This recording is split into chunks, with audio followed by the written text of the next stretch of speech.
민주당 이재명 대표는 또 오늘 총선 후 처음으로 자신의 공직선거법 위반 혐의 재판에 출석하기도 했습니다.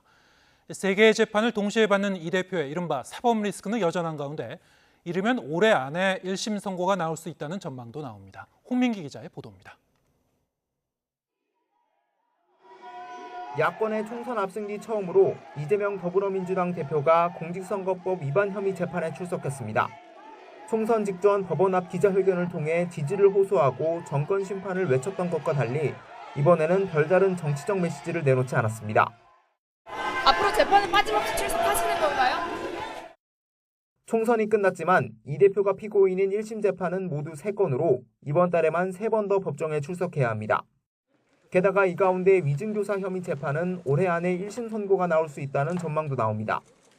다른 사건보다 비교적 구조가 단순하고 위증 당사자가 자신의 혐의를 모두 인정하고 있기 때문입니다. 공직선거법 위반 사건 역시 심리가 상당 부분 진행돼 1심이 곧 마무리될 수도 있다는 관측도 나옵니다. 반면 대장동 관련 배임 혐의 재판은 사건 기록이 20만 장에 달하는 데다 참고인도 100명이 넘는 만큼 올해 안에 1심 선고가 어려울 전망입니다.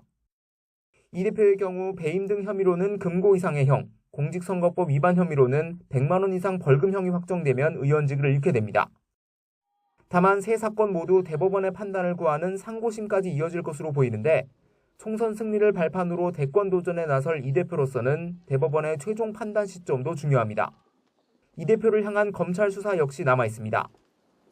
서울중앙지검은 이 대표가 대장동 민간업자들에게 인허가 편의를 제공하는 대가를 약속받았다는 이른바 428억 원 약정 관련 수사를 이어가고 있고 수원지검은 이 대표의 경기도청 법인카드 유용 의혹을 들여다보고 있습니다.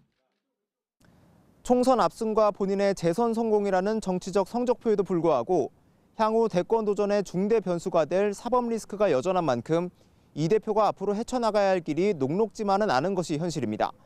YTN 홍민기입니다.